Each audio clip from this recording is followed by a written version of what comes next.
O Além da Notícia desta noite está recebendo aqui dois especialistas do Instituto de Pesquisa Econômica Aplicada, IPEA, o Guilherme Delgado e a Luciana Mendes. E estamos falando sobre assuntos diversos referentes a recursos públicos e sua aplicação e sua existência também.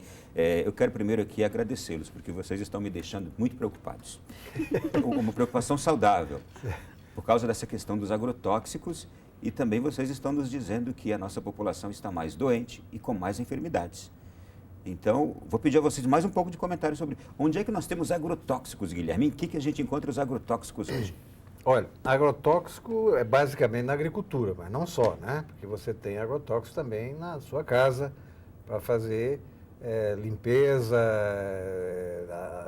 combate a insetos, etc.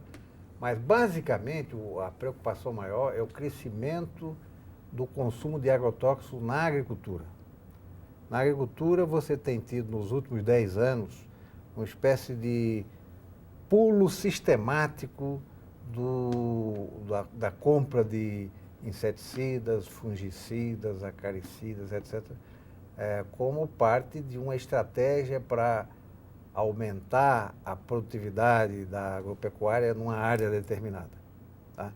Então, às vezes a gente vê só a parte supostamente positiva. Aumentou tantos por cento a produtividade, mas aumentou como? Você aumentando intensamente o uso de inseticidas e outros agrotóxicos, de forma que o aumento e a intensificação na área já é parte do problema. Significa que as pragas se tornam cada vez mais resistentes, você tem que botar mais veneno por unidade diária. Só me dê um exemplo aqui. No que eu encontro agrotóxicos na minha cozinha e na minha mesa de refeição? Em tudo que você come. Virgem Maria.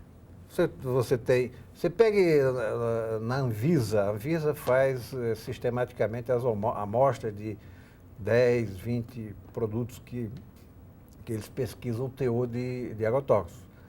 Basicamente, por exemplo, os mais visados, usando um trocadilho aqui, atualmente são o tomate, são morango, pimentão, etc. Tem doses altíssimas de agrotóxicos. Mas, em geral, outros frutas e verduras também contém. Fala que o consumidor precisa cada vez mais se prevenir e procurar. Mas existe prevenção? O que eu faço? Consumir produtos sem agrotóxicos. Digamos, a linha da produção agroecológica, a produção orgânica, é exatamente para fugir do agrotóxico. Entendi. Por isso é um pouco. Mas tem o problema que é mais caro. A coisa, né, esse assunto é tão sério que tem um grupo forte na área de saúde ambiental. E saiu uma pesquisa, agora eu não vou saber exatamente a data, mas não tem muito tempo, que mostrou que mulheres que viviam próximas a culturas com forte incidência de uso de agrotóxico estavam no leite materno transferindo agrotóxico para seus filhos recém-nascidos, que eles estavam amamentando crianças com leite materno contaminado por agrotóxico. Isso fez com que houvesse uma forte discussão sobre o uso de agrotóxicos, mas ainda é insuficiente para o tamanho do problema que você tem.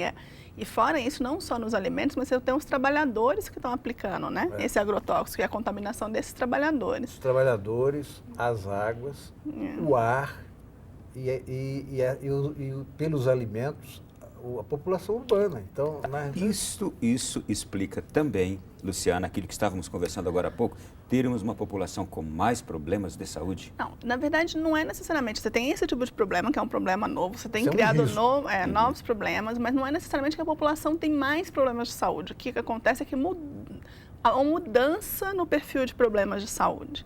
Então, se antes, até década de 70, década de 80, você tinha muita mortalidade por doenças que a gente chama de infecciosas parasitárias, né? Então, você tinha sarampo ainda matando, você tinha rubéola ainda matando, você tinha doença de Chagas ainda, né, sendo com a forte incidência no Brasil, você tinha uma mortalidade por tuberculose muito alta, né? A malária hoje mata menos do que matava antes, ainda que tem uma incidência muito grande, mas a mortalidade por malária cai. Então, essas doenças que são infecciosas parasitárias, a diarreia, né, em crianças era uma causa de morte muito grande no Brasil. elas vão mudando, a população, à medida que vai se desenvolvendo, ela deixa de morrer por essas doenças, e à medida que o sistema de saúde vai implementando medidas preventivas, né, o Programa Nacional de Imunização no Brasil é um sucesso, ou seja, de vacinação no Brasil também é um sucesso. Só que aí você vai vivendo mais e você vai começando a desenvolver outras doenças. Essa é a mudança no perfil epidemiológico. Então, assim, eu tenho menos mortalidade infantil, eu tenho mais pessoas vivendo, as pessoas vão vivendo mais, mas aí elas vão desenvolvendo outras doenças. E aí doenças como hipertensão, diabetes, cânceres, elas começam a aparecer com mais frequência.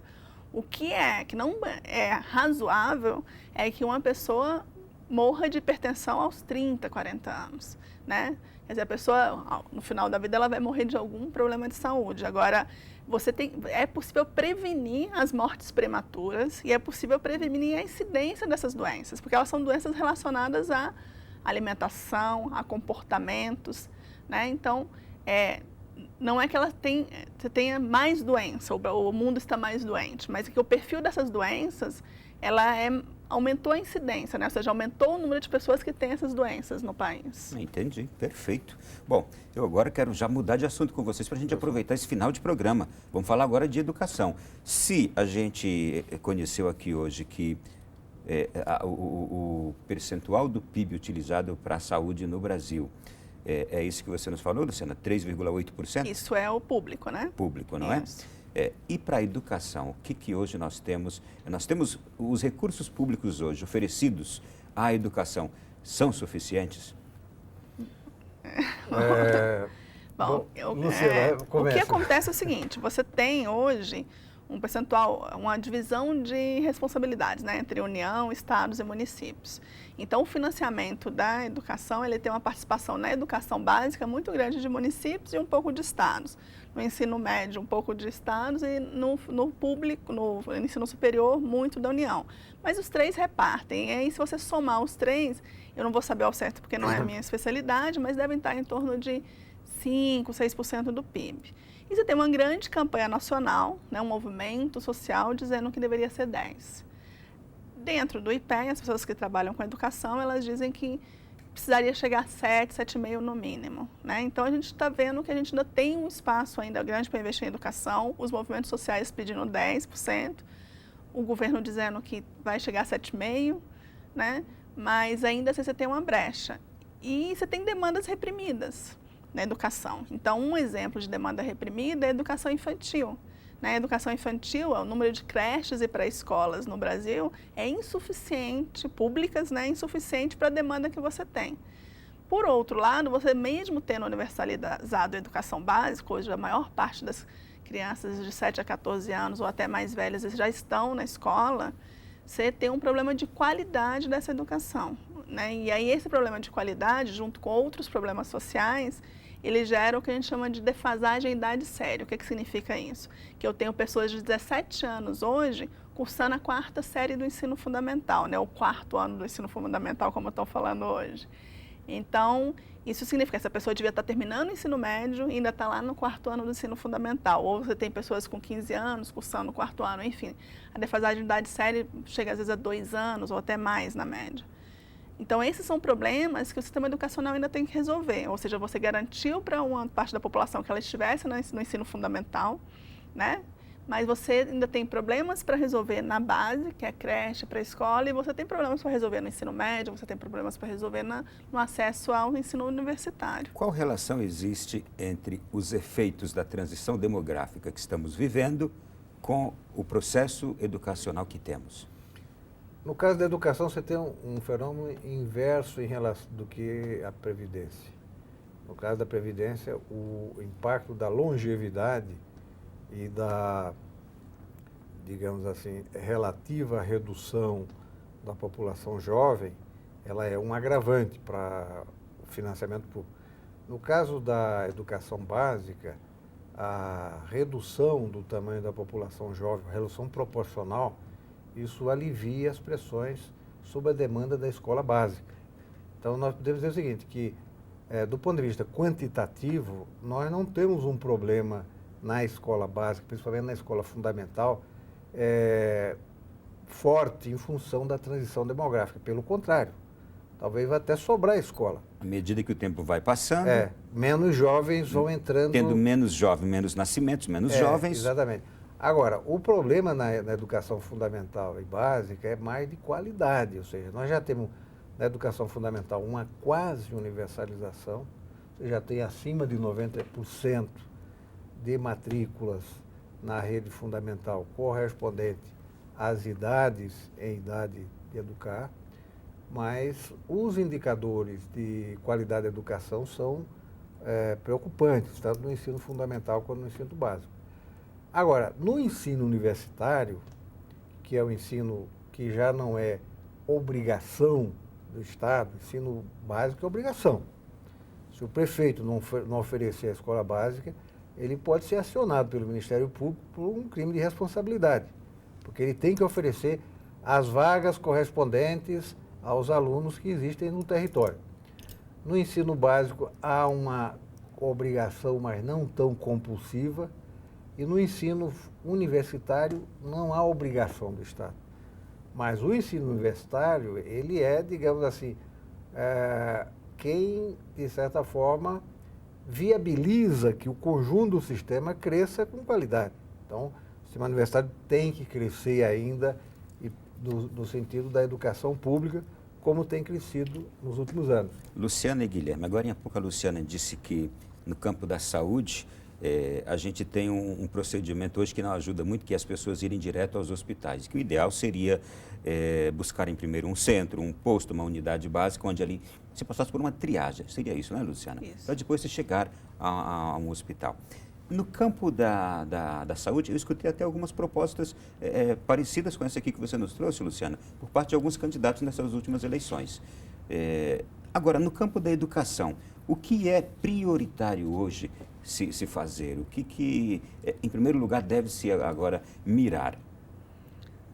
Bom, aí, eu não sou especialista na educação, mas, assim, pelos debates que eu tenho visto, né, nos debates públicos e de políticas públicas, eu acho que a gente tem que resolver o problema do ensino, da educação infantil por vários motivos. Um dos motivos que você tem que resolver, além da própria criança, né, ter um ambiente escolar de qualidade, você tem a questão de as mulheres hoje, elas são cada vez mais parte arrimos da família, puxando a família, e se elas não têm educação infantil, ou seja, não tem uma escolinha, uma creche para deixar o seu filho, ela não consegue ir para o mercado de trabalho.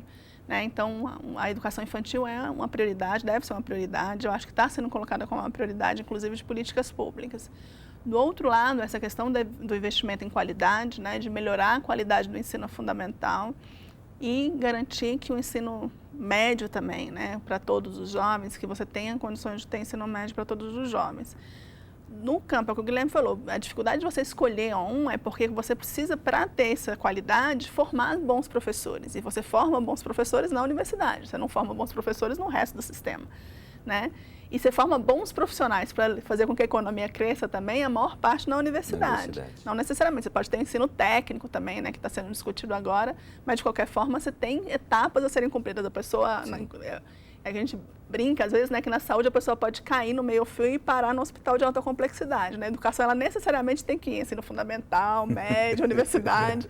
Ela não pode parar na universidade com 5 anos, né, dificilmente. Mas, então, você precisa ter um sistema que funcione, que permita que as pessoas avancem dentro do sistema. E, para isso, tem que começar com uma boa educação infantil, né? Melhorar a qualidade no ensino fundamental e ir progredindo para garantir que as pessoas cheguem à universidade, formar bons professores, investir na infraestrutura. Vocês não vão acreditar, mas nosso programa está chegando ao final. E, por isso, Guilherme, já vou pedir aqui você uma síntese. O quanto a educação ela é preciosa e importante para que o que a gente tratou aqui hoje, necessidades públicas, essas questões sociais, sejam muito melhor resolvidas, muito melhor tratadas por governos e por nós mesmos, população? Olha, talvez seja, do ponto de vista de criação de valores e desenvolvimento de cultura, ela que está na frente de tudo mais. Porque pelo processo educacional, que não só do educacional formal na escola, mas na família, na sociedade, etc., é que a gente vai desenvolvendo uma cultura de valores, principalmente formando juízos éticos a respeito do que precisa fazer na política, por exemplo. E boa parte das questões da política se resolve não propriamente com mais dinheiro ou menos dinheiro, se resolve com opções a respeito de onde se agir, de como agir, né? Resolve-se muitos dos problemas da saúde, muitos dos problemas da previdência e de vários setores com boa educação e com culturas preventivas, culturas informativas que formem a cidadania e a responsabilidade. Portanto, esse recurso educacional como prioridade, digamos, na formação de valores e de conhecimentos éticos é fundamental. Aprendi muito com vocês aqui hoje. Quero agradecê-los enormemente. Luciana, prazer tê-la aqui. Prazer. Guilherme também, da mesma forma. Muito obrigado. E a gente poderia continuar aqui conversando por mais 2 dias e seria tão interessante quanto foi esta 1 hora que estivemos reunidos aqui no Além da Notícia de hoje. Um conteúdo exclusivo sobre a nossa conversa, os temas que aqui nós abordamos, você encontra na nossa página na internet, www.alemdanoticia.net. Se Deus quiser, nos encontraremos na próxima quinta-feira, às 10h30 da noite, aqui no nosso programa. Até lá, boa noite, bom sono, bom final de semana que já já vai chegar. Grande abraço.